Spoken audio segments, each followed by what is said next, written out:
I ain't never seen a nigga eat a horse head. Hey, he made sure that the horse was dead. I ain't never seen a nigga eat a horse head. Shit, make sure that the horse dead. I ain't never seen a nigga brush a horse teeth. Why the fuck is you brushing on the horse teeth? How the fuck you gonna clean off a horse head? Then turn around, then cook the horse head. This nigga really from the struggle, look at his hairline. This nigga really from the struggle, look at his hairline. All the motherfucking coat sandal hairline. You got a coat and some sandals on hairline. The back of that coat got blew up in a bomb. I don't give a fuck, nigga, call your mom. What you about to do? You about to put it in the water tonight. Yeah. Yeah. Put it in the water tonight. Put it in water tonight. Yeah.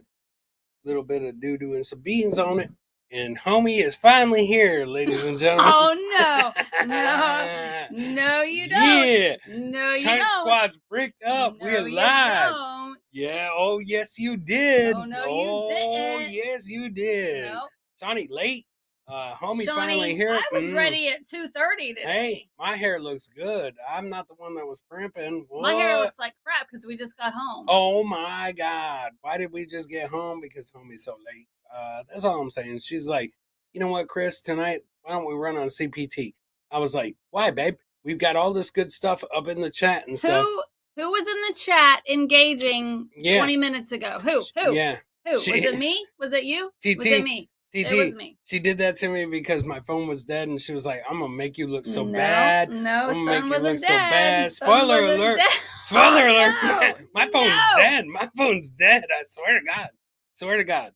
So, yep, absolutely, Timmy. Timmy the chat knows what's up. Terry Nee, Chunk, Timmy. Happy birthday, Terry Nee. Happy birthday, Two Terry Nee. joints, psych. Everybody knows. Yeah. Everybody knows. Homie was like, everybody knows. She was like, listen, we're not going to hit the goal tonight, so that we're not going to. Oh my God, the computer just died. Oh my God.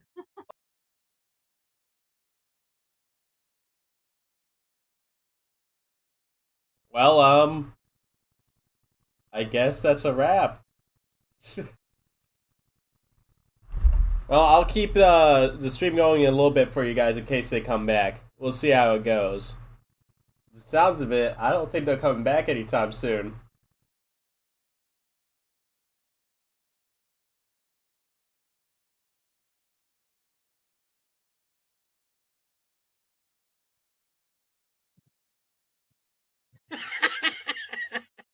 Oh, yeah, I did it. What'd you do, Sean? What'd you do? I'm keeping the stream going just in case they come back. And oh my God, Shawnee, what did you do? Why'd you do that to the people? Holy shit, what was that? What was that, Sean? Oh, sorry, I forgot to plug your computer in. Chris looks like he's inhaling weed. No, I don't. No.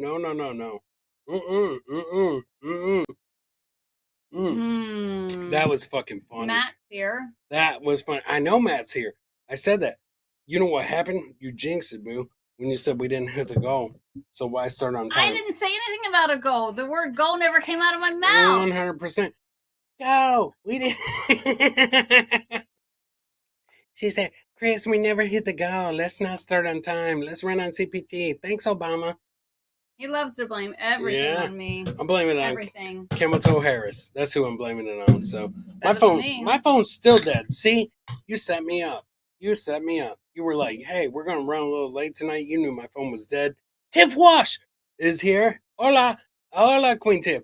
Hey Tiff. Tiff, it's not my fault. It's homie's fault. 100%. My phone was dead. Set me up. Put a 1 in the chat if you're on my side. I've seen every good murder doc. I've seen every good murder doc. The woman totally sets the man up. My phone was dead. Blame it on the rain. Okay. One time. I'll accept that. Blame it on the rain. Yeah. So I know. My phone was dead, and so like we were driving, and I was like, we gotta hurry up and get back because the show's getting ready to start.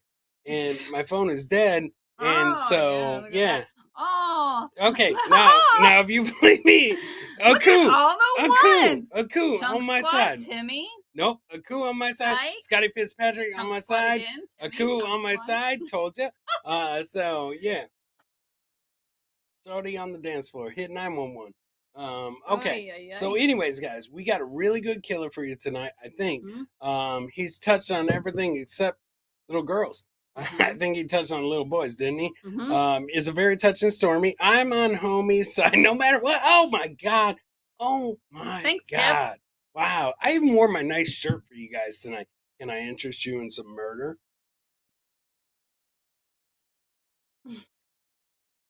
In some disturbing true crime facts.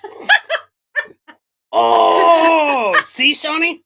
Oh, wow, wow, wow. Mm-mm, mm-mm, mm-mm. Buckshot Carter's her. Buckshot Kid, what up? What up? We're covering the apartment 102 tonight, ladies and gentlemen. As you can see, we're gonna cover Dean, Miss Zabalski. Homie, love Chris, everyone. Psychosocial, bones up. So boom, our PCL fam is here, and that's what I was telling you on the way home. I was like, we gotta hurry up and get home because the PCL fam is already there. Tiff's gonna be there. It's gonna be a great show. Yeah, a lot of people I'm watching. To remember when you said that. Yeah, and my phone's dead. Scott's checking in. Scott! Yes, exactly. Scott! TT. I was like, boo, we gotta go. And you were like, it's okay. We didn't hit the goal. Let's just overtime is on the drive, whatever it is. Whatever, man. I don't care. I don't care. But I'm here. Chris, I beg of you, please make Shawnee be more professional. Thought and let homie do her job. Tonight and let homie do her job. Yes. You need glasses. You know what? I know. You know what your job is? Do you? To read about this killer? That's right. So yeah. Why don't we tell him about it? Okay. Guess who it is, ladies and gentlemen? He's part of the Rat Pack. He's part of the Rat Pack. He's part of the Rat Pack, babe. Dean. Dean. You know what? He's a Christmas Eve baby. He is? Yeah. Oh, yeah, he is. 100%. Yeah. 100% Christmas Eve baby. Christmas Eve, baby. Bye-bye.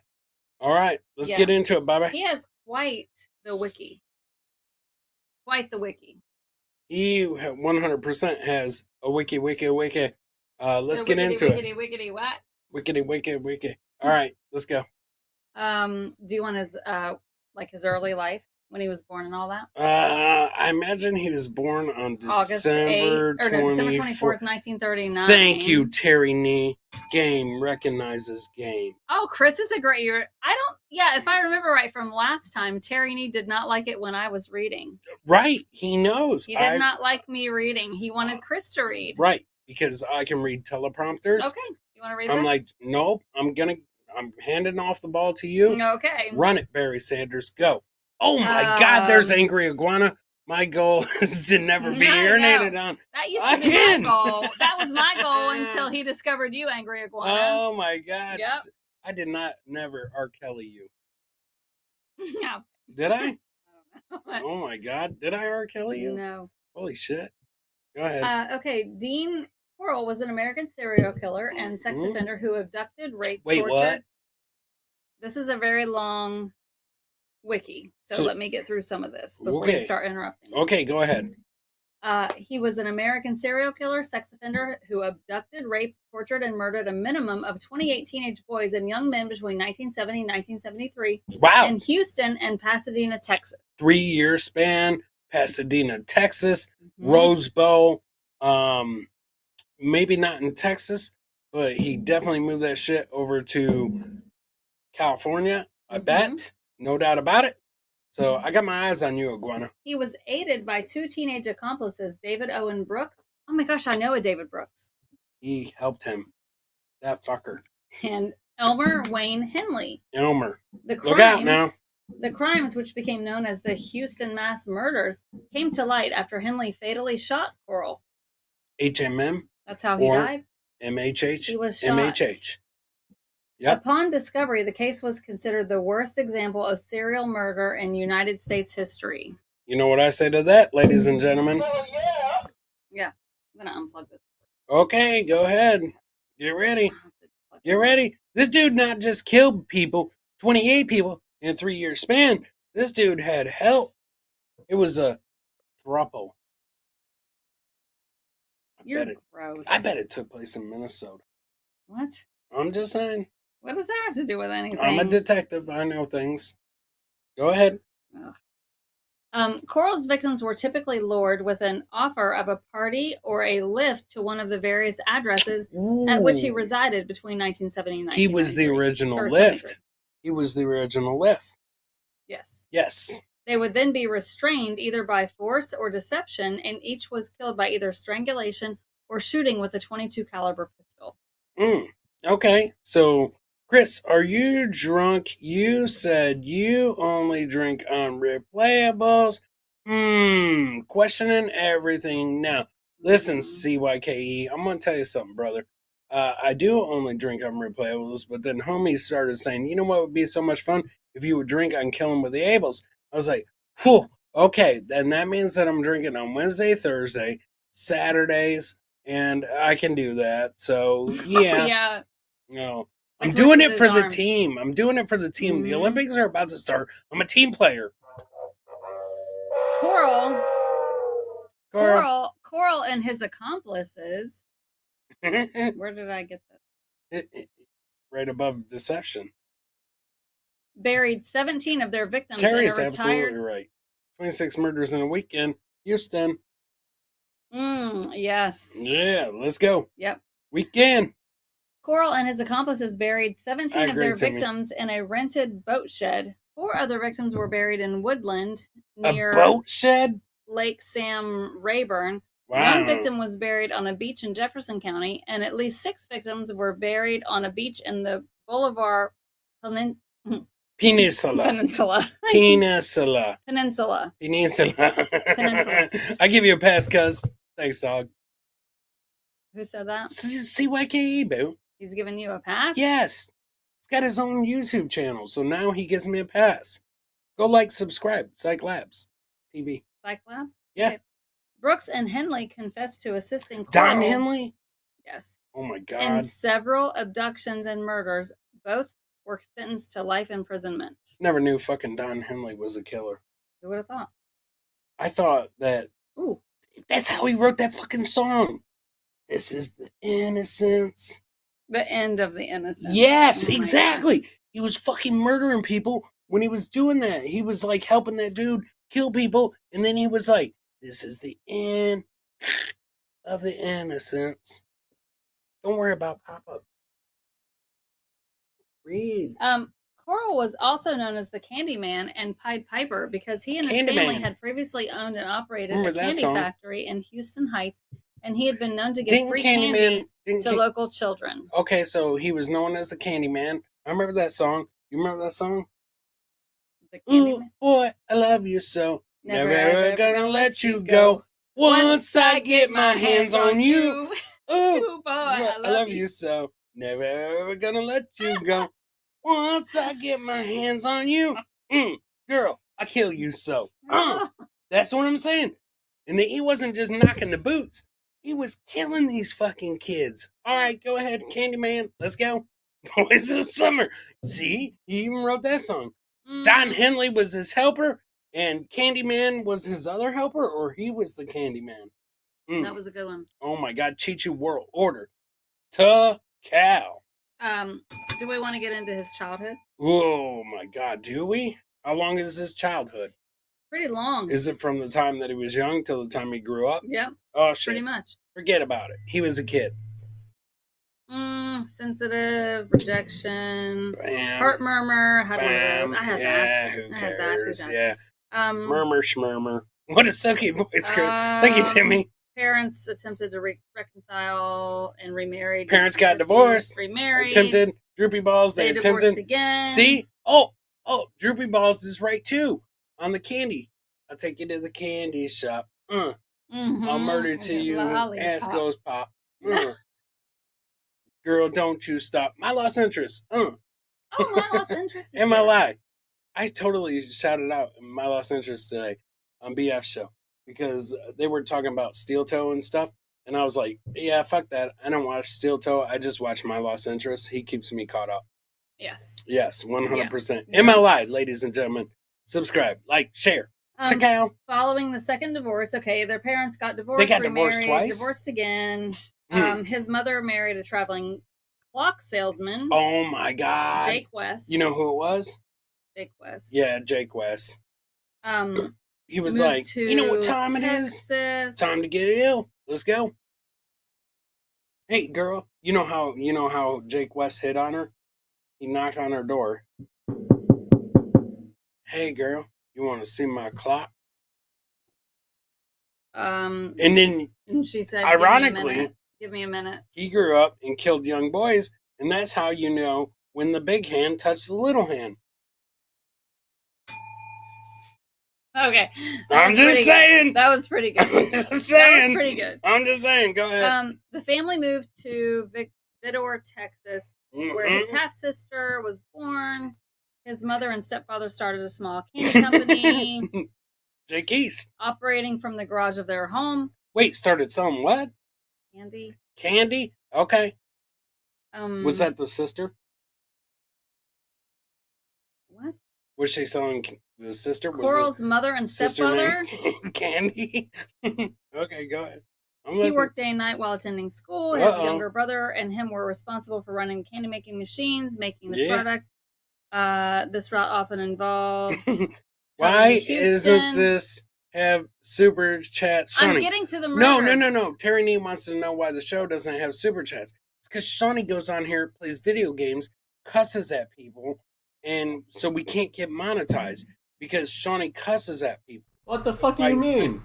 You see exactly? See, that's what I'm saying. I've never fucking cursed in my life, Chris. My God. I don't know what the fuck you are talking about. They're watching you play video games. Shawnee. We can't get monetized. Because Shawnee keeps cussing Terry. If he would probably go get a girl, that would end because a lot of his frustration. Chris doesn't cuss at all anymore. Never. Now that he found me. Never. So, unfortunately, we have to e-beg Terry. We're e-begging with a PayPal link at the top that says Chris Abels or the Cash App, which is the $ Chris 1 Abels, or the Venmo, which is at Chris Abel, no, Abel's -2. Whatever the fuck it is. I don't know. We're e-begging. Yeah. So it's all Shawnee's fault, Terry. Otherwise, we'd be monetized. But he can't quit cussing at people while he's riding a fucking BMX in a video game. Okay. Let's get back into it. Okay. I'm going to paraphrase. He was a loner in school. He dated some girls in high school. He was only loner with a boner. He was only interested in the brass band. He played the trombone. Oh, I bet he did the rusty trombone. Stop it! You're so predictable. Oh my God, I'm just predictable. I'm just fucking saying. What that is. Urban Dictionary. Yeah, Sean. Why you want to anger a testicle tiger? So aggressive, Sean. Thank you so much. That's exactly why we can't get monetized. I'm never aggressive. I'm calm as a cucumber. We can never get the likes or the comment. What did you say about a cucumber, Sean? What? What'd you just say? I didn't say anything. You totally said something about a cucumber. Chris, I think you're losing it, man. Did he not just say something about you should stop drinking all the time. I didn't hear it. I think he said he was cool as a cucumber. I didn't hear it. Pretty sure. Is that what you said, Sean? I didn't say anything, Chris. I just told you. I'm pretty sure he said cool as a cucumber. Oh my gosh. Rusty trombones. Let's go. Droopy Balls is ready. Yeah. So he moved to Houston Heights, graduated from high school, 1958. They moved to the northern outskirts of Houston, so the family business could be closer to the city. His family. When the lights go down in the city. What? Go ahead. I'm listening. Just ignore me. I am. Go ahead. They opened up a new shop. They named Pecan Prince in reference to the brand name of the family product. In 1960, at the request of his mother, Coral moved to Yoder, Indiana to live with his widowed grandmother. Yoder! During this time, he formed a close relationship with a local girl. Although he rejected a subsequent marriage proposal she made to him, oh my gosh, she proposed to him and he rejected her. Who did? If you would listen. I'm sorry. My lost interest said, did I hear homie say she loves a rusty trombone? No, you didn't hear that. My lost. You did not hear that. I said I knew what it was. Clip it. I know what it is. Okay. Thanks to Urban Dictionary, which I have to reference all the time. God, why do you have to reference that? Because of stuff you Why you gotta get dirty, girl? Right? Shit, we're trying to do a clean show here. It's only already dirty enough. Yeah, Chris, where's the eyebrows? People want to know. All right, go ahead. I'm listening. She proposed. He rejected her in 1962. He lived in Indiana for almost 2 years, but returned to Houston in 1962. What part of Indiana? Turban Dictionary. Ooh, I like that 2 joints. I could sell that to the Indians with my dating website for Indians called Connect the Dots. It's for Indians that are trying to hook up, and like I could sell them that as well. I could be like, if you download Connect the Dots right now, you get a free version of Turban Dictionary. Hello, my friend. Would you like a rusty trombone? And I can extend your car warranty. Okay, go ahead. Oh yeah, Chichu. Where did I leave off? Indiana? Exactly. You're not listening. Thanks, 2 joints. Yeah, no. He moved to Indiana. He was chasing the Jacksons. No. Yes, Janet, if you're nasty. He helped with his family candy business. Candy. Which by this date had moved to Houston Heights. He later moved into an apartment of his own above the shop. Coral's mother divorced West in 1963 and opened a new candy business, which she named Coral Candy Company. Her eldest son was appointed vice president of the new family firm, with his younger brother Stanley being appointed secretary-treasurer. Stanley. Yes. The same year, one of the teenage male employees of Coral Candy Company complained to Coral's mother that her son had made sexual advances towards him. Oh, towards one of the dudes? Yes. Which dude? The guy that complained. I don't know what his name is. Right. Was that Stanley? One of the teenage male employees of Coral Candy Company complained to Coral's mother that her son had made sexual advances towards him. In response, she fired the teenager. Oh, yeah, Matt. Oh, you know why? Because that teenager was like, I like candy. Okay. I'm not going to go into this army service. Get into the army. Chris, can you help homie go faster? She's very. I'm getting into the. She's murders. Very frustrating. Gosh, Terry Nee does not like it when I read. I love it. Go ahead. Terry Nee is like, the equivalent of Chris. Terry Nee likes to cut to the chase. If I tell him a story and I'm like, oh my gosh, listen to this, listen to what happened. He's like, okay, I'm listening. And I'm like, so blah, blah, blah, blah, blah, blah. And I get 3 sentences in, and he literally is like, give me the short version. Yeah. Okay. Oh, hey guys. Dio Brandman. Oh, what up? The Brandman. Go ahead. I'm listening. Not every story has a short. Here, you read it. No. Go I don't even know where you're at. I'm right here. Okay. Murders. Where are you at? Murders. Where does it say that? At the top of the screen in bold, it says murders. Murders between 1970 and 73. David Carell is known to have killed 28 people. Motherfucker. He's 28 people. Much foreplay. I know, right? I know, right? My lost interest. God forbid. God forbid. Oh my God. I want to make out a little. Hold on a second. I got a hair lip like Rob Saul. That was from that. Ah! God dang. I hate when you do that. That's from that stupid wig. You don't understand this toupee tape. That shit hurts. God damn. That's my upper lip. Now I feel like KB. What did this lip is on fire. What did Testicle Tiger say? This lip is on fire. I don't know. My lip's on fire. You just ripped off the first 5 layers of my lip. Carmex. Okay, here we go. All of his victims were males, aged 13 to 20. Oh, do you want me to read it like Keith Morrison? Sure. Go ahead, Keith Morrison. Oh, you guys want me to read it like Keith Morrison? Keith Morrison from Dateline? So what you're saying is all of his victims were 13 to 20? And then he holds his jacket over his head.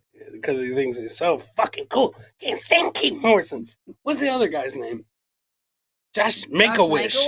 Josh Make-A-Wish. Timmy, that's an assumption. I like Josh Make-A-Wish on 2020 Dateline.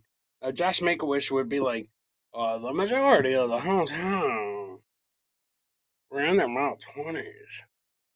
Josh Make-A-Wish. Man up, Chris. I am. Professional. I am. I'm giving you Josh Make-A-Wish. Jesus Christ. Go ahead. You don't know how much it takes to Terry pull off. E wants you to read. Josh Make-A-Wish. Okay. Most of the victims were abducted from Houston Heights, which is a low-income neighborhood northwest of downtown Houston. And then most of these abductions were assisted by one or both of his teenager accomplices. Bam. Very easy. He had not one, but two. David Owen Brooks and Elmer Winley Henley. Elmer Winley Henley was the other one. Am I right? Yes. Elmer Winley Henley. Yes. Elmer Winley Henley and several victims of the Friends were both part of Steve Carell's accomplices. Mm. Can you fucking believe that? Can you believe that? Believe it or not. Other individuals with Steve Carell had himself become acquainted to prior to their abductions and their murders, and then two of the other victims, Billy Balls and Greg Malik Winkle. No, Timmy's right. Just have AI, homie, and Chris read it, and you can drink and listen with us. Guess what? Guess what? They were both former employees of the Steve Carell Candy Company. I left off right there. Your turn. Testicle Tiger says I can read better. Tag, you're it. Go. Okay. Pearl's victims were usually lured into either one of the two vehicles he owned, a Ford Econoline van and a Plymouth GTX. Oh my God. Or a 1969 Chevrolet Corvette. Wow. He is known to have purchased for Brooks in early 1971. Can only get one victim in that. Doopa-doopa-doo. Oh, Dupa. Yes. I've said it before. I think Chris and Bob Levy are the best readers of De Niro. De Niro and Pacino. I would love to see a remake of Thank you. Heat with Chris and Bob. Oh my God. You know what I would say to that? Like De Niro and Pacino? Like Bob could be like, do your De Niro. Okay. Well, I got to take my hat off for it. So, okay. He does a good De Niro. Let's see it. Too fast. Do it slower. He does it better when he's not nervous. How about Pacino? I've never seen you do Pacino. Really? Say hello to my little friend. Well, yeah, okay. All right. Nope. Go ahead. Shit. Where was I? We're I don't know. My lip still hurts. So okay. You were at his victims. Okay. The enticement was typically an offer of a party or a lift, and the victim would be driven by Kroll's house. At Kroll's residence, the use would be plied. Plied? The use would be plied. What's that mean? Oh, that means he would like plug them with alcohol or drugs. Yeah, he was giving it to them in their butthole. PLIED is in your butt. On the Urban Dictionary, 100%. Buckshot Kid just confirmed it. Buckshot Kid just confirmed it. He said, homie, can read better, but Chris is so loud and silent when he reads. So keep reading, Chris. Thank you. No. You know what, Buckshot Kid? That goes back to the old comedian. I can't remember who said it, but like when you can't read, how boys tell a story. How girls tell a story. Yes, exactly, Shawnee Boy. Thank you. That's from Terry Nee. Producer of the year. Terry Nee, straight down the tracks. Except that's reversed for how me women. And Chris. No, 100%. I'm reading straight from the story. No, that's how it goes, boo. I'm telling you. Terry Nee knows. He's a smart man. He's a 100%. Look, while you guys have all been arguing in the chat and all that, I've been just making this. Oh my God, I've got that. Chichu. Look at my chip. Chichu. I still got the chip. Sean, put it on the screen. It's the horse head chip. That really is. Put it down. Somebody's going to win it. Yep. Nope. Yep. Put it in the black. Mm-hmm. I ain't never seen a chip with a horse head. But you're gonna win a horse head. Monotone Mac got a horse head. I want to get into these murders. Okay, you know who we should send this to because he's got quite the serial killer collection. I think we should send it to Psych. I really do. We got to figure out how to bag it and tag it. I'm gonna skip all this stuff because I can't get through it anyway. Boo! Look, this horse head got a tongue. No, I've been trying to get this show back on track. Giddy up, motherfucker. Okay. I've been trying to get the show back on track, and I'm going to get sidetracked on the early life. The show. I'm going to go to the murders. On track. You guys can read about it early life later. Horsehead Chip. No. No. You keep interrupting me, and I can't get through it. I'm not going to interrupt you. The chip is still there. Droopy Balls remembers it from like 4 weeks ago. It is kind of stale now. I just tasted it. So we should put an embalming fluid so it don't break. I agree. I 100% agree, boo. What do you think? The chip will break if we don't do it. So, yeah. And the brand man knows. Syke said we should put... Oh, Syke said that. I thought Droopy Balls said it, but he said that the chip still tastes great. Okay, what is this show anymore? Timmy, I'm trying. It's about killers. I'm really trying. It's about killers. If homie would get to it. Jeez. I'm trying. This guy has mommy. A long Wikipedia, and I'm trying to get through it. Okay, where are we at? So he would take victims to his house. They would be plied. I don't know what that means. With alcohol or other drugs. That means until they passed out, tricked into donning handcuffs, or simply grabbed by force. Tricked. Then they were stripped naked and tied to either Coral's bed or usually a plywood torture board, which was regularly hung on a wall.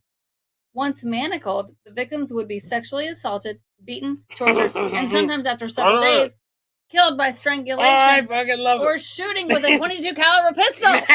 Wait, Chris, whenever you don't put the chip...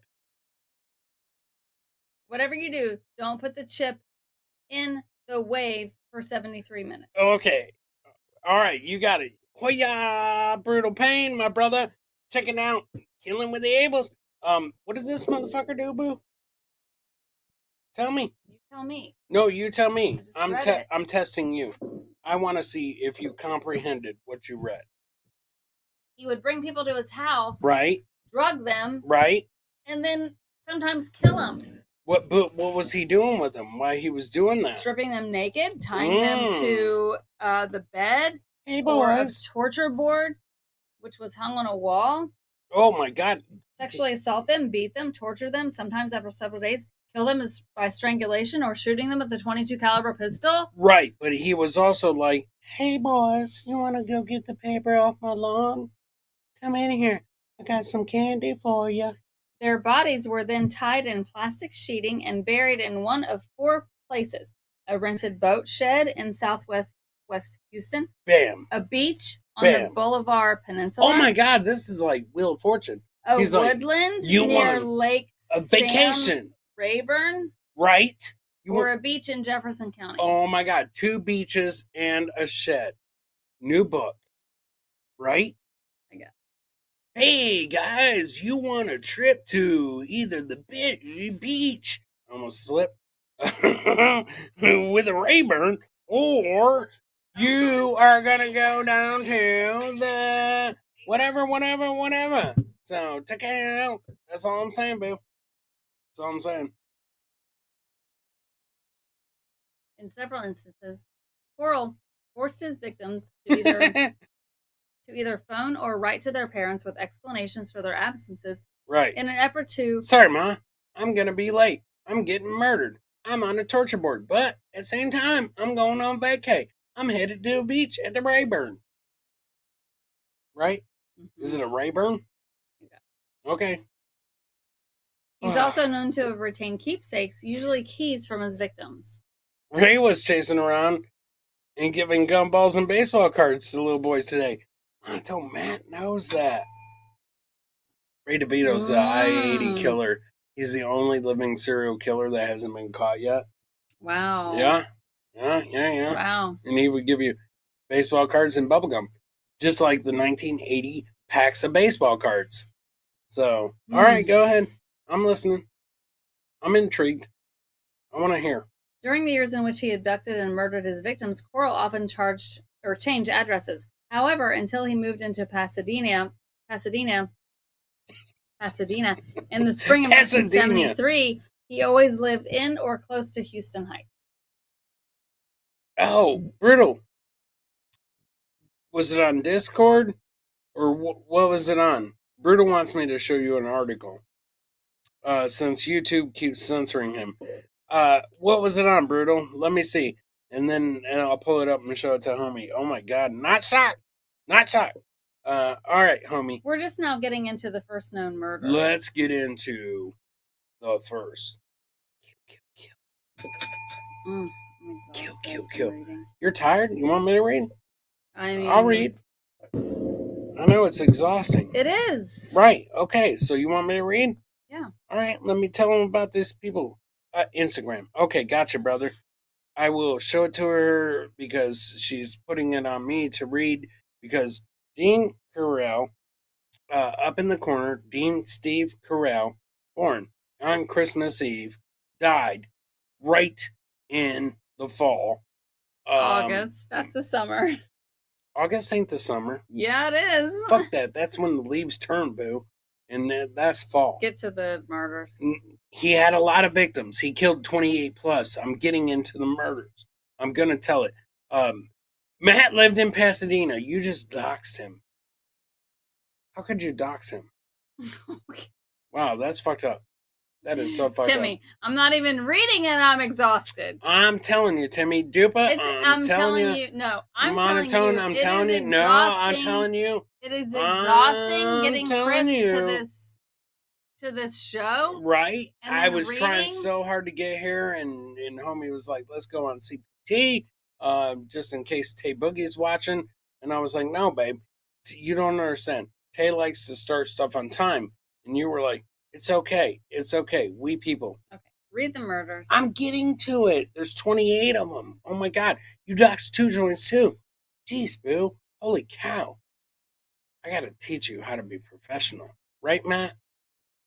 Am I right? Am I right? Am I right? Am I right? Monotone Matt. Damn, homie, with the doxing. What up with that?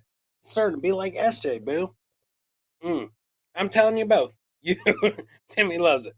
Timmy loves it. Sorry, monotone. Nope, Timmy loves it. No more doxing, okay? Let's shake on it. No more doxing. Let's get into it, all right? I'm trying. What is... You are welcome, Terry Nee. You are welcome, my brother. Thanks, Chris, for speeding this up. Story time. I get it now. Here we go. Ready? Yeah.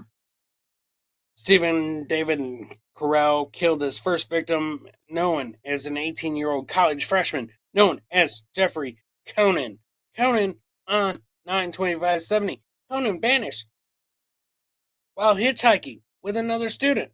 How the fuck's that happen? You're hitchhiking with somebody else and you are the one that vanishes? I don't even know. Let me get into it. Shh. Okay. From the University of Texas to his parents' home in Houston. He was dropped off alone around the corner on Westheimer Road in the south and the Voss and the near and the uptown in the area of Houston at approximately 6:15 p.m. I don't know. Carell likely offered Conan a lift to his house. Hey, Conan, you want to ride? Which Conan accepted. He accepted it. At the time, Conan's disappearance, Carell lived in Harold at the apartments, the Turboff Apartments. You guys don't even know. Turboff Apartments is bad, boo. Where he paid a deposit of a month's rent on September 21st. Then Brooks led the police to Conan's body on August 10th, 1973. The body was buried at High Island Beach. Forensic science subsequently deduced that the youth had died from asphyxiation caused by manual strangulation with a cloth bag that had been placed over his mouth.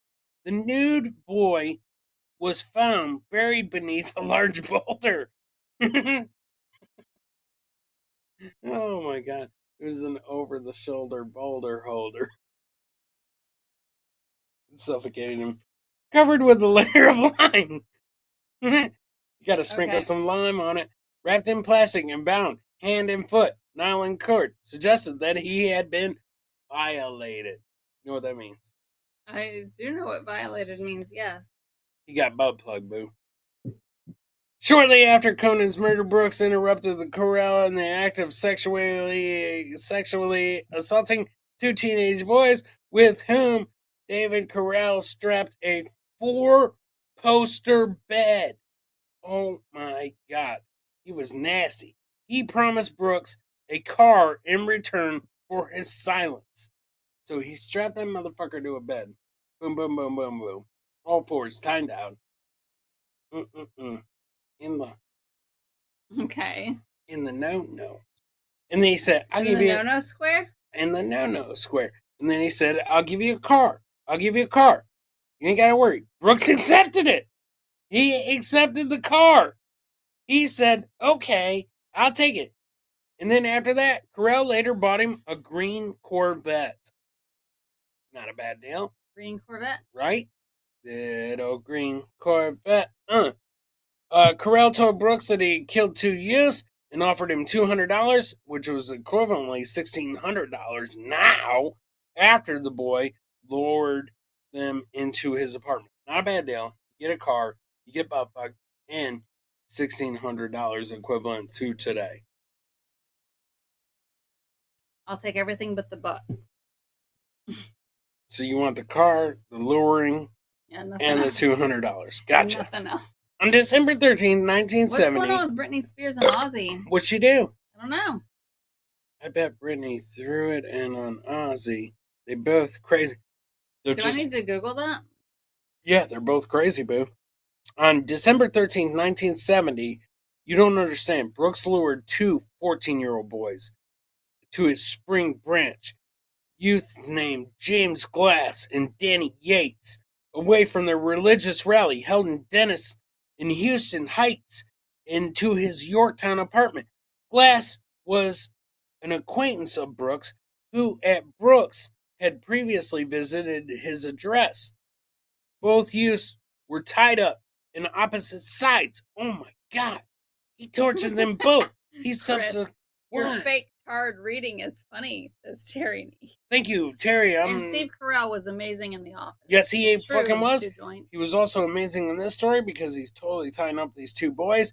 He subsequently raped and strangled them. Chris is murdering and this reading. Buried them in a boat shed he had rented on November 17th. He had an electrical cord with alligator clips attached to each end and buried alongside the boys' bodies. Okay. I'm going to take over. Alligator clips. You read better than Perry. Thank you so much. He had the alligator clips. Alligator clips. Alligator clips. Get them on, boys. Let's go die. Let's go die. Okay. 6 weeks after the double murder of Glass and Yates on January 30th, 1971, Brooks and Coral encountered 2 teenage brothers, Donald and Jerry Waldrop. Walking toward their parents' home. Oh my god. Wait, who? Who was it? Brooks. No. Donald and Jerry Waldrop. That's related to Mark, the Funky Bunch. That's Mark Wahlberg? Yeah, they have a burger place in Boston. Yeah, I know. Waldrop Burgers. Right? I don't know. I think so. The Waldrops. I have to have a Chris audiobook. Thank you so much, Monotone Matt. I love you. I'll read you a nighttime story. Tonight, we'll start off with Everybody Poops. What up, gang? What up, Taz, the resident artist? Wow, Taz. Boom. Long time no see. Right? Love Taz. Holy shit, Taz sent us a dope-ass picture. I know. That's actually hung up in the house. Mm-hmm, right?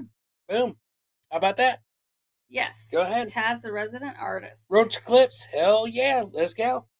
All right. Where we at? The Waldrop brothers had been driven to a friend's home by their father with plans to discuss forming a bowling league and had begun walking home after learning their friend was not at home. Right. They were going to make a bowling league, go for a streak, Both boys were enticed into Coral's van and driven to an apartment Coral had rented. Hey, boys, want to get in? Magnum Road. Whoa. Hold on, time out. Josephus dropping knowledge in the chat. Studies show alligators can live for 100 years. So chances are they will see you later. Mm-hmm. Get it? I do. That's pretty good. Say it. See you later, alligator. No, you say see you later. See you later. Bye. 100 years later. Josephus is clever as fuck. Go ahead. Okay. They were raped, strangled, and subsequently buried in the boat shed. So, there's a lot of motherfuckers in this boat shed. Yeah, don't ever go to a boat shed, guys. Don't ever go to a boat shed. Because if anybody ever invites you to a boat shed, do you notice what Dean Carell is holding in his picture? A Snoopy? What is that? He's holding a dog. Who else do we know that holds dogs on streams? Robinson. Yes! Oh my god. Don't ever go to a motherfucking boat shed with... She said it, not me. Go ahead. I'm not uttering his name Mm-hmm. again. Great, now I lost where I was. Oh my god. Boat shed. Boat shed. Boat shed. I can only feel so much dead air. In September 1971, Coral moved to an apartment in Columbia Street. Right. Dirty little bastard. The address was also located in the Heights. Brooks later stated he had assisted Coral in the abduction and murder of 2 youths during the time Coral resided at this address, including one youth who was killed just before Wayne Henley came into the picture. Oh, he's killing all the dudes with all the good names. Wayne Henley, which was Don Henley's cousin, right? In his confession, Don Henley's cousin, Brooks stated the youth killed immediately prior to Henley's involvement in the murders was abducted from the Heights and kept alive for approximately 4 days before his murder. The identities of both of these victims remain unknown. I'm so blown away that Don Henley was involved in this. It absolutely kills me. No pun intended. No pun intended. Go ahead. Don Henley. Take it easy. Take it easy. Those lion eyes. Sometimes love just ain't enough. You just gotta do it. I know Don Henley killed his cousin. What? Doobadoo knows. Okay. In the winter of 1971, Brooks encountered Wayne Henley. The other Henley brother. That was the guy on keyboard, boo. He later introduced him to Coral. Henry likely was lured into Coral's address. I bet that's when they had their dirty laundry song. Yes. Go ahead. As an intended victim. However, Coral evidently decided the youth would make a good accomplice and offered him the same fee of $200 for any boy he could lure into his apartment, informing Henley that he was involved in a white slavery ring operating from Dallas. $200 per kid that got lured in. Sykes says this one is for my Hoogers. Yes, this is for my Hoogers. Mm-hmm. Yeah. Are you tired or something? Of reading? Can't get into this. Oh my god. There's so many. I'm trying to find out where this all picks up. I mean, it totally picks up, babe. You're only like 6 kills in. There's 28 more. Killed a lot of people. What can you say? Did you hear? What'd Taz say? Did you hear about the evening news? What is it, Taz? Tell us. We want to know. What happened? Yeah, tell us what happened, Taz. To knee, I couldn't find the music emojis. Oh my god, for Into the Innocents. I want to know what happened on the evening news. Okay, go ahead. Here, I'll take over. We're at Henley later. I'm going to cut you guys through this real quick. I'm very good at this. I used to read a lot of choose your own adventure books. So like I could get to the end of the story and still tell you what happened. I'm very good at this. I did book reports on choose your own adventure stories. Do you know what a choose your own adventure book is? I was alive during that time, but I don't think I ever did those. So choose your own adventure would like be a little book about this big. It had 5 different stories, 6, sometimes 7 different stories in it. You started reading the first page and then you could choose your own adventure in it and jump like 30 pages ahead and read 5 pages and then boom, the story was done. So you're gonna have to unlock that and we'll do a choose your own adventure on this. Okay. I'm gonna do, and I would do book reports on this, and my teachers totally appreciated it. They loved it when I would do this. They knew what I was doing, especially when I did a book report on the bridge to Terabithia. Oh, Tarini, thank God you took over, Chris. Right. Here we go. Choose your own adventure.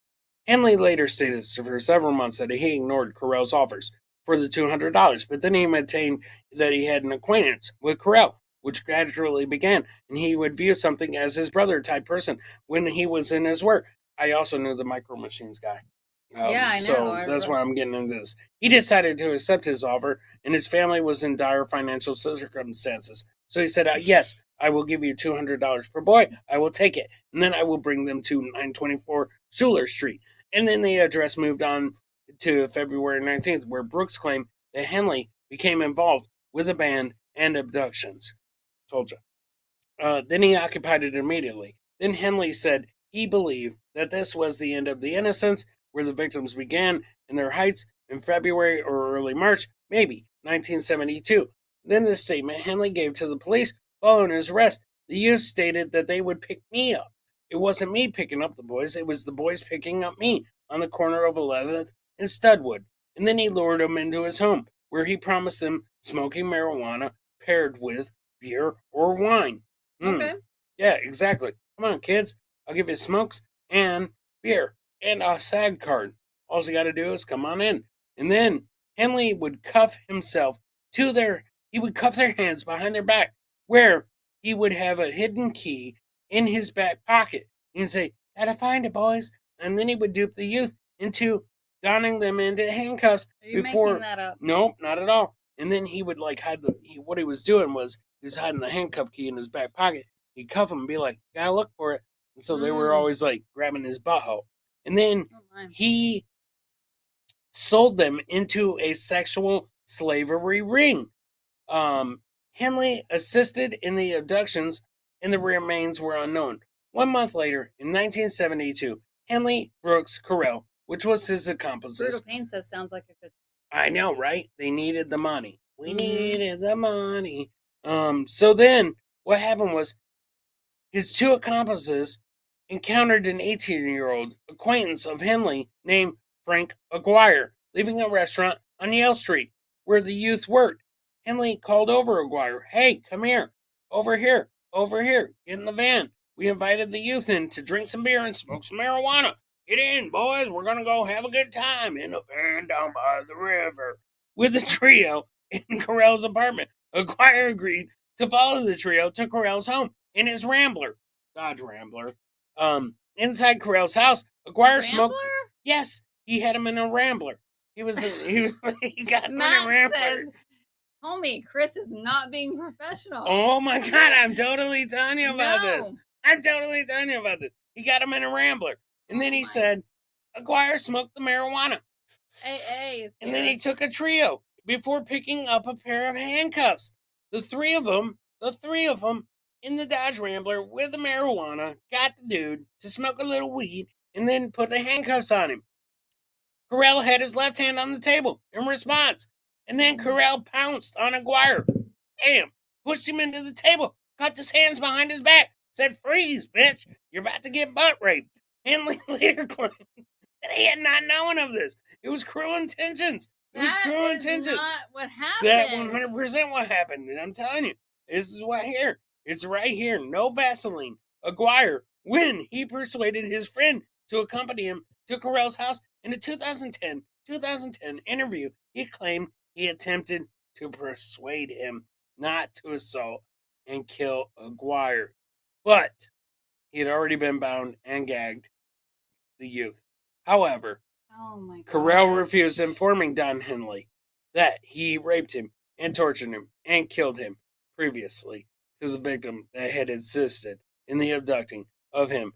Come smoke some weed with us. He intended to do the same with the choir. Hanley subsequently assisted Carell in burying Brooks's body at the beach down by the boathouse. I know. Man. That's a lot. That motherfucker. No Vaseline. No Vaseline, Taz. No. I'm telling you, this guy was dirty. No. I know. He was like, he was getting in there, and Aguirre the whole time, despite the revelation, was saying, please, don't make my brown eye blue. And Terry Nee. What? You said, I'm sorry, Liz. Oh, Terry Nee, you can't have it both ways. Nee? You can't have it both ways. Oh, my God. Sonny Boy, Terry Nee cannot decide. Why don't we take a quick break? And because I need to go get a cigarette, honestly. Whew, this guy killed a lot of motherfuckers. We're getting through it, ladies and gentlemen, though. I promise. And I tell you what, Taz, don't go anywhere because we ain't seen you. John Walsh. In a minute. Joe Walsh. Me too. Joe Walsh. Yeah. Who's Joe Walsh? John Walsh's cousin. Joe Walsh was the guy that sang a bunch of songs about Adam Walsh disappearing. Okay. He was like he was the original one that wrote the song I Ain't Got No Body. That was about his nephew. In his head. Yeah, like, look it up. Got a bunch of hits. Promise. Swear. I Ain't Got Nobody. Yeah. That is, isn't that David Lee Roth? Well, yeah. I don't even know. But Joe Walsh wrote it. I don't even know who wrote that. Joe Walsh wrote it for his nephew, Adam Walsh. Because, like, after they found Adam's head, Joe was like, I need to make a tribute song for my nephew, and then I'll give it to David Lee Roth. And he was like, I ain't got nobody. I know that song. I can't think who that is. It's not David Lee Roth. Pretty sure. Is it? Yeah, pretty sure. Joe Walsh wrote it, no matter what. Swear to God. Love Chi-Chu Gang. Bam. So, we'll be right back.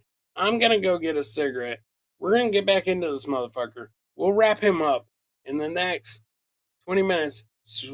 Yep, 100% Walsh watermelons. You ever heard about them, babe? No. Walsh? Yes. Walsherson. They're seedless. Walsh watermelons. That's what that says. Pretty sure this says Walsh watermelons. You need your eyes checked. That says Walsherson. Watermelons. David Lee Broth. 2 joints knows. He brought all the dopest joints. Testicle Tiger said, hurry up, man. Yep. Oh, okay. I swear to God, ladies and gentlemen, we'll be back in 2 minutes. Don't forget, homie, about that article. Yeah. Let me show this to you real quick, because otherwise I'll forget. So, all right, I'm gonna show this to homie real quick, and then we'll. Two joints blames everything on Shawnee tonight. I know, right? 2 joints. That's what I'm saying. He's got no respect for the Chi-Chu. Oh shit! With 100 murders, Kalinsky. Okay. All right, brutal. All right, I got you, man. I see what you're saying. We need to cover him next. So we'll be right back with Walsh's watermelons. To Cal, boo. To Cal. Okay, 2 minutes, Sean. Drop Psych Labs on us. Let's go. Extreme love with your daddy again. Your son will walk away when they trap in a minute to gain. Homie loves the jazz caps, hookers on her mind. Killing with the Abels, bodies hard to find. Chris taking smoke breaks on the low unwind.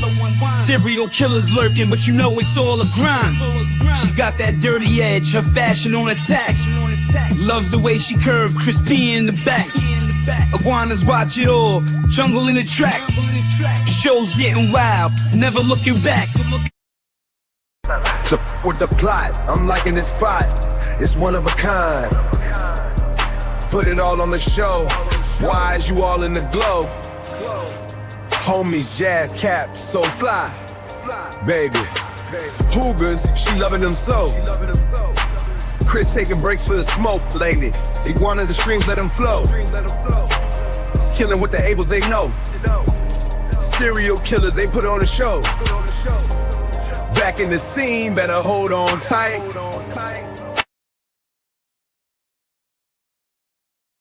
Homie loves her jazz caps, rhymes real smooth. Boogers on her feet, yeah, that's her groove. Griffey taking smoke breaks, hitting the haze. Angry iguanas, clapping in a daze. Serial killers on the late night shows. Oni and Chris, that's how the story goes. Caps and smokes, living life, no fakes. Grabbing every moment, give and take.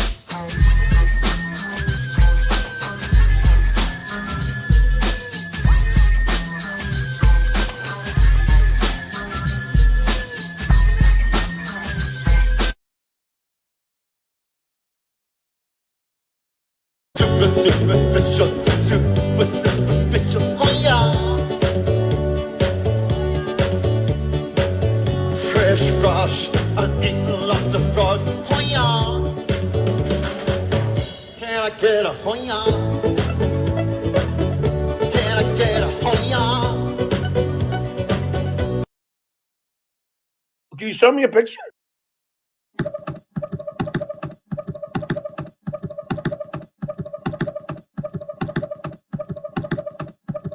I told the world, Doug, fucking cowards. Doug, I told the world, Doug, fucking cowards. I was bullied as a child. I was bullied as a father. But in elementary school, that is an act of violence. They all hate fucking with my guests.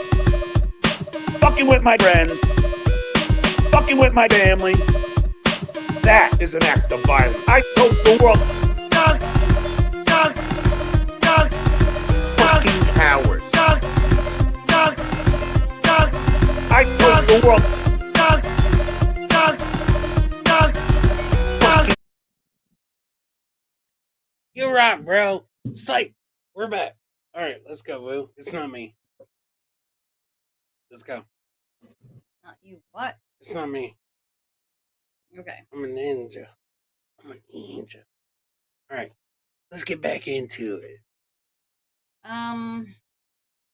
Were you right here?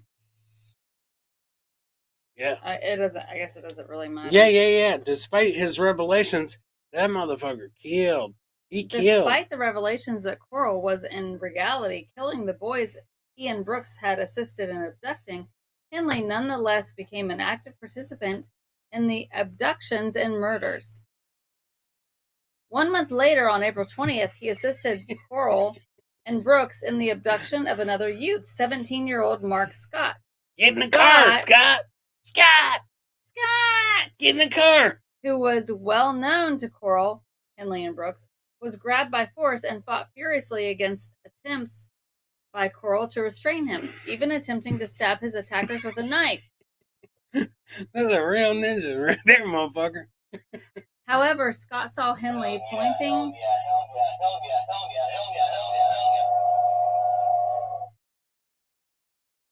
Go ahead. Coral attempts by Coral to restrain him, even attempting to stab his attackers with a knife. However, Scott saw Henley pointing a pistol toward him, and according to Brooks, Scott just gave up. He had the pistol. Scott was tied to the torture board and suffered the same fate as Aguirre. Oh my God! Rape, torture, strangulation, I think that's Aguirre. And burial at High Island Beach. Oh, getting the beach. He's killing that beach. Go ahead. Brooks later stated Henley was especially sadistic in participation. Yes. With definitely got up in the Baja. In the murders committed at Schuler Street, and Henley later admitted to gradually becoming fascinated with how much stamina people have when the recipient of He's fighting them, the recipient of the act of murder. He's fighting them. Before Coral vacated the address on June 26th, Henley assisted Coral and Brooks in the abduction and murder of two youths named Billy Balch and Johnny DeLone.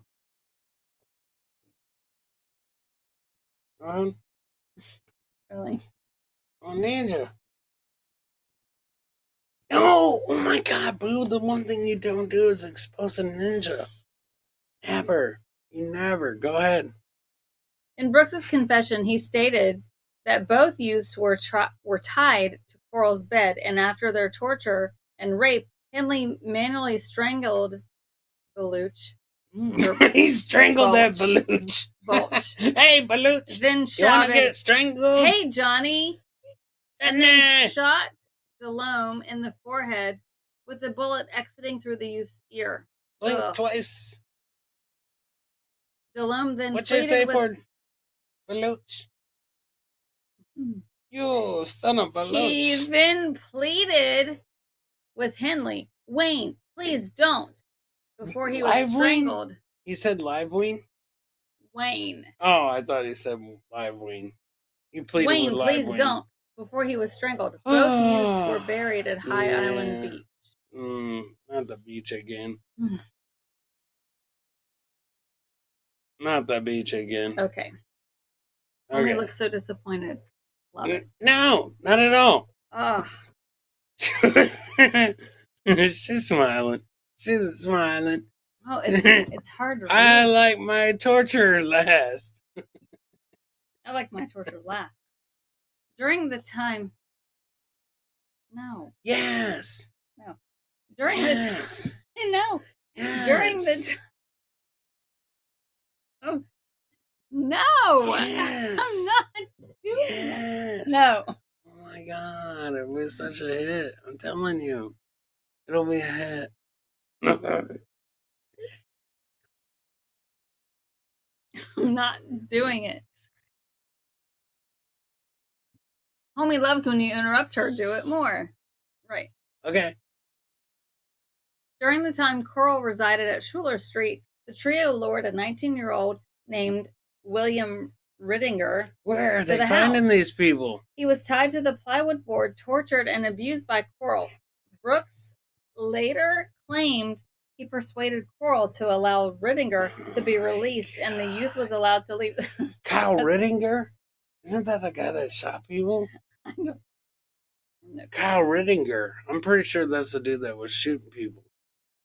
Like when they air or whatever. I'm pretty sure. On another occasion, Henley knocked Brooks unconscious as he entered the house. Yeah. Coral then tied Brooks to his bed and assaulted the youth repeatedly before releasing him. Despite the assault, Brooks continued to assist Coral in the abductions of the victim. Yes, thank you. I'll read real quick. Wait, do it off. Do it. Okay. No, you go ahead and read. No, go ahead. After vacating the Schuler Street residence, Coral moved to an apartment at Westcott Towers where, in the summer of 1972, he is known to have killed a further 2 victims. The first of these victims, 17-year-old Stephen Sickman, was last seen leaving a party held in the Heights shortly before midnight on July 19th. The youth was savagely bludgeoned about the chest with a blunt instrument before he was strangled and buried in the boat shed. Approximately 1 month. What? Right? My last interest said Chris is right, homie. Ditch the top. What? Ditch the top. Me? Yeah, he's saying ditch. Yeah, ditch the top. Go. Yeah. Chris is asking her to role play and be Chichu tonight. Hey, Chichu. Peekaboo, Chichu. Okay, go ahead. Who else he killed? Let's see. The youth was savagely bludgeoned about the chest with a blunt instrument before he was strangled and buried on the boat shed. Approximately 1 month later, on or about August 21st, 19-year-old Roy Bunton was abducted while walking to his job as an assistant in a Houston shoe store. Oh my God. Just get up here. No. I'm shy. Go. Big Will, what up? Okay. Go ahead. Nobody recognizes me. Yeah. Nobody knows it's you. No. Go ahead. I got a haircut. Approximately 1 month later, on or about August 21st, 19-year-old Roy Bunton was abducted in a Houston shoe store. Bunton was gagged with a section of Turkish towel and his mouth bound with adhesive tape. Dirty little bitch. He was shot twice in the head and buried in the boat shed. So Neither youth was named by either Brooks or Henley as being a victim of Coral, and both youths were identified as victims only in 2011. Monto Matt has a great question. Did he rape him with the shoes? I'm not sure. Only if they were Nikes, Matt, because then he would say, just do it. Yeah, just do it. Go ahead. On October 3rd, 1972, Henley and Brooks encountered two Heights teenagers, Wally J. Simino and Richard Hembry, walking to Hembry's home. Wally. Simino and Hembry were enticed into Brooks' Corvette and driven to Coral's Westcott Towers apartment. That evening, Simino is known to have phoned his mother's home and to have shouted the word "Mama" into the receiver before the connection was terminated. A man. He's got a gun in his hand. He's got a pistol in his van. Mama just got killed by a man. Finish it. How's it go? The song? Yeah. Mama just killed a man. Mama just got killed by a man. No, Mama just killed a man. By a Didn't mean to make you cry. But now I gotta die. Face tomorrow. Carry on. Carry on. Carry on. Carry on. Mama. The following morning. Mama. Yes, I feel like Homie is the before picture and Chris is the after meth picture. Right. Yeah. Mm-hmm. Hey, girl. Go ahead. Mama just got killed by a man. He picked me up while he's driving down by the river in his van. Mama, I want Chinese food. I want your Chinese food too. Yeah, me too. Yeah, son. Go ahead. How many are we on? I mean, there's a whole bunch. I mean, which one is he at? It just goes on and on. Hurry up. It's very hot in here.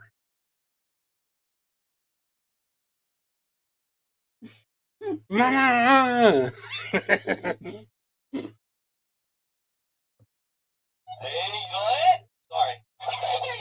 Wait. Oh my God, Boo. You know what? A lot of people didn't recognize that was me. And we just lost a bunch of viewers. Really? Yeah. I should probably take this off. Mama! Just got killed by a man. It's me, guys. You thought that it was somebody else. So sorry. So sorry. We're back. We're back. Oh my God, it's so hot. Okay, here, you want me to read this? Yes. Where are we at? Right here. The following morning. How many people is this? He had 28 kills. On January 20, 1973, Corral moved to his address on Murray Road, where he killed more motherfuckers. And then in 2020, on Lamar Drive, no known victims were killed between and February 1st and June 1st of 1973. Corral is known to have suffered hydrochlorine in 1973, where he contributed that he had a period. In addition, he had his period because that's the time that Anflo comes to town. Henley spontaneously traveled to Florida with long-distance truck driver Uncle before temporarily locating to Mount Pleasant in an effort to appearances for the distance. And then the facts, they account for the sudden of his killings. Boom. Nonetheless, in June, Corral, this motherfucker dramatically died. How did he die? He got shot.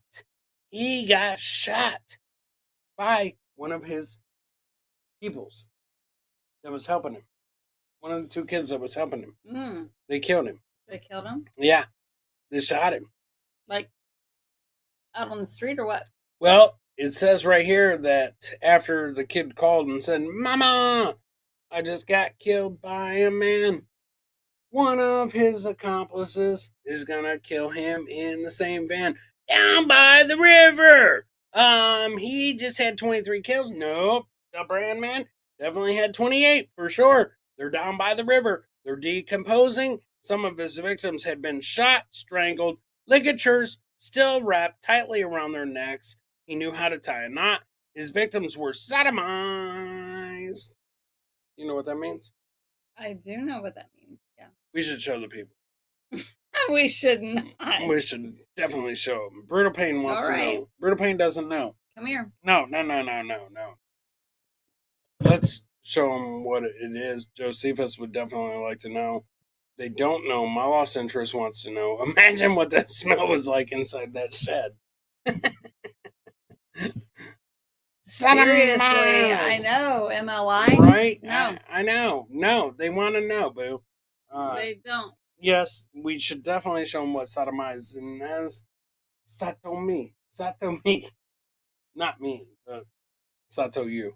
No. How about that? Okay, so then cloth rags had also been inserted inside the victim's mouths. Adhesive tapeworms around their faces muffled their screams. Their tongue of the first victim was protruded over 1 inch beyond the tooth margin. The mouth and the third victim unearthed on August 8th had a gaping hole in his lower teeth visible to the investigators. They theorized that he had died screaming from being Satomi. Ugh, gross. The investigation continued. Accompanied by his father, Brooks presented himself to the HPD headquarters and said, I have HPV. He had raped and killed 2 teenagers in 1970, Ruben and Mark, who was seen in his company before their disappearance. And then on August 9th, Henley gave a full written statement detailing his involvement with Carell in his abduction. Guys, you can see this shit on Netflix. Right now, you can totally see it on Netflix. There's a lot of bullshit here. This guy has like a lot of stuff. There was a film that was loosely inspired by him. It's called Murderers Freak Out. Was released in 2003. It was directed by Brad Jones. Like We Give a Fuck. The film was loosely focusing on his early life, and then after that, Don Henley went on tour, became famous, wrote a bunch of songs. The production of the film was based upon the Houston mass murders in a madman's world, finished in 2014. Terry Nee knows. Terry Nee said, did Chris read on the short bus? Yes, 100%, but I read the long story on the short bus. Oh shit, you did not do Brutal Pain. Yes, he did. And then in his bibliography, Gibson Barbara. Why? We don't care about the bibliography. Okay, well, there was a 1982 documentary called Killing of America, which featured we don't care him. About that. There was a factual TV show that actually featured him, and Derek was interviewed. Then there was an investigation discovery, and then he also appeared on Most Evil. And then he also appeared on Forensic Psychologist. We don't care about any He of was that. on Mindhunter. You have no idea. And he was also based on the channel KPRC TV in Houston. There's a podcast called The Clown and the Candyman, where you can get 8 parts of this podcast. And see, we do it in 1. These motherfuckers take 8. Boom. We finished it in 1. He did have a lot of kills. Yes. His school bus had a number and a letter in it, and Checkers Buckshot Kid said, I would rather watch all these stories on here than anywhere. Thank you, Berkshire Curd. Thank you, Berkshire Kid. We love you. Curd. To Cal. My school bus never had a letter in it. I'm telling you, get him a shot collar, homie. You want to get me one? Yes. Really? Oh my gosh, brutal. That's a good idea. That is a great idea. I'll tell you what. Woo. I will totally wear a shot collar. Okay. And you can have the remote. Awesome.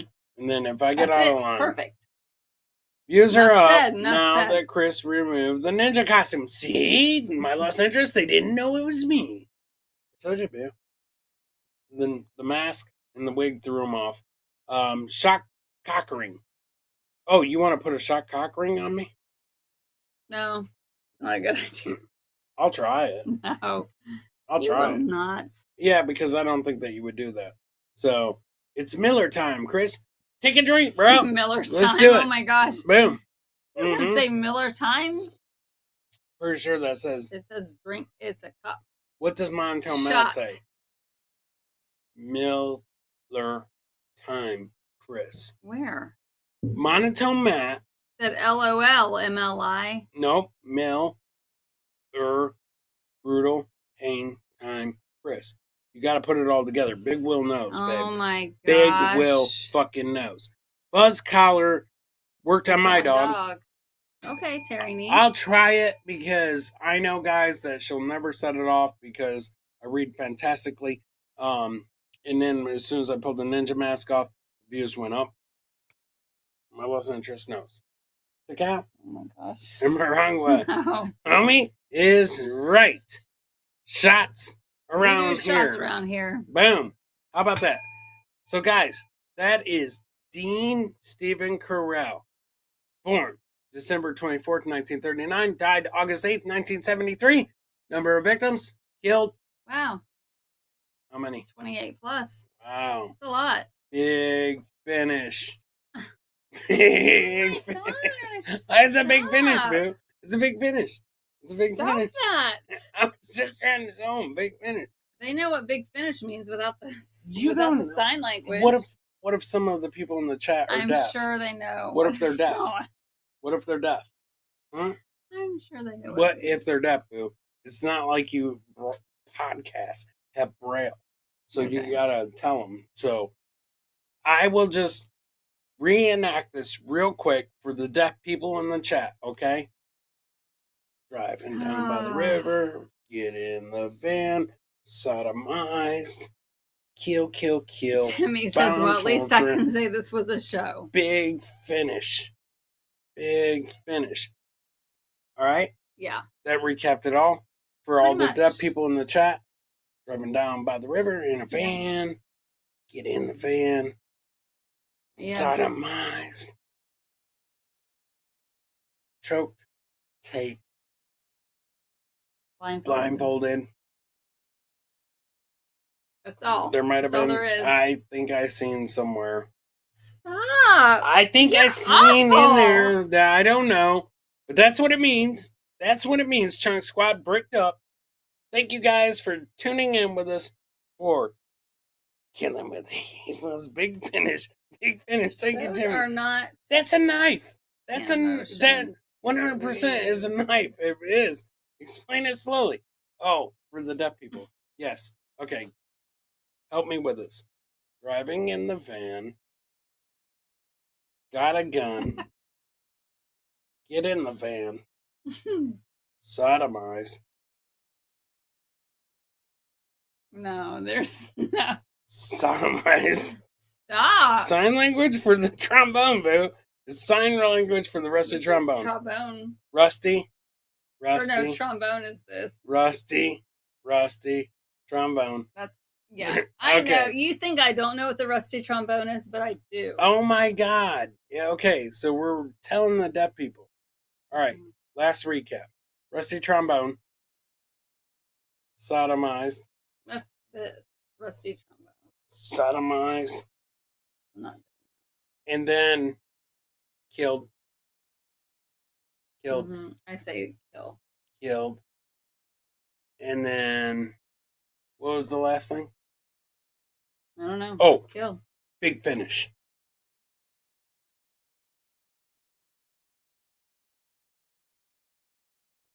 Big finish. That's not a big finish. Oh, Cleveland Steamer. That is a Dirty Sanchez. Stop. Cleveland Steamer. That isn't what that is. How about I know a Cincinnati brownie? No. Oh, Cincinnati what? Brownie. I don't know what that is, but I'm gonna Google it. Oh my God! How about a juice cocktail? How about a juice cocktail? No, my God! Don't look that up. Oh my God! You know it's dirty. You say this stuff and think I'm not gonna look. Take care, love you guys, man, and I want you inside me. It says Buckshot Kid, boo. Yeah. Take care. I want you inside me. You Buckshot inside Kid. me? Me inside you? Buckshot Kid wants us inside of him. Oh, us? Both of us? Buckshot Kid, yes. It's gonna be difficult. Can't get monetized because of Sean. That's absolutely right, Chunk Squad. He keeps swearing on video games, and that's exactly why we can't get monetized One of these days, YouTube will let us be monetized if Sean will quit swearing on games. Has nothing to do with our killers, sodomizing dudes. We love you, man. Bricked up, gay man. Brutal Pain, Chunk Squad, Terry Nee, My Loss. I think we hit the go. Yeah, Timmy. Yeah. Well, Testicle. Timmy, My Lost Interest, Brutal Pain. Psych. They've all thrown money at us. We hit joints. the goal. We're in long overtime. Testicle Tiger, we love you, man. Hoya! Space Nerd. Space Nerd love was you guys. Not here tonight, but Space Nerd, we love Space you. Nerd was here. Was she? Yes, absolutely. I didn't see her. She was here until you started getting into the Space Nerd. sodomy. If you're here, give me a. Oh yeah. How about Big Will? How about Big Will? Big Will. Big Will. Squad. Double fisting. Mm-hmm. Yep. 2 joints. 100%. Shawnee, hopefully you will clean up your gaming streams. Jokerfish, Terry Nee. The Dayton trombone. It's even worse. See, no. Don't look up I'm anything on the Cincinnati Dayton. Brownie. Don't look up anything Dayton, boo. Have you noticed that it's all Cleveland or Ohio? Have you noticed that? Oh yeah, My Lost Interest. Guys, look at My Lost Interest. Check out Psych. YouTube. How do you even know this stuff? Subscribe. This isn't even physically possible. Oh my God. What was it? I'll show you Terry tonight. Nee. It's Dayton called trombone. It's also a bangle. Boo. It's a bangle, Cincinnati. It's a bangle. Oh my God. No, don't look up the Dayton trombone. Oh my God, my life's over. Dip-a-doo, love you. Love you guys, man. Space Nerd is always here in spirit. Space Nerd was here tonight, for sure. Seen it until you started talking about the Dutch sodomy. trombone. No, it comes from Dayton, though. A lot of Dutch people live there. Seen the wooden shoes. So, guys, have a great night, man. Tomorrow's Friday. I'm off. I'll be back Saturday on the Levyverse. And then immediately following Replayables. Gano. Mm-hmm. Killin with the Ables. Uh-huh. Right? Yes. All right. Yes. Which is always fun because homie's so sober after Killin with the Ables. So easy to do a show. But we'll do it. What? You're always so sober after doing Replayables on Saturday night. It's so much fun. Do you want a Middletown Pound? Yeah, I'll Google that. I fucking love Terry Nee. Oh my God, Widow Killer. Thank you so much, man. Excellent show. Bones up, Widow Killer. PCL. Excellent show and what? PCL family. Great couple. Thank you. Great couple, man. We did it, Timmy. Thank you, Timmy.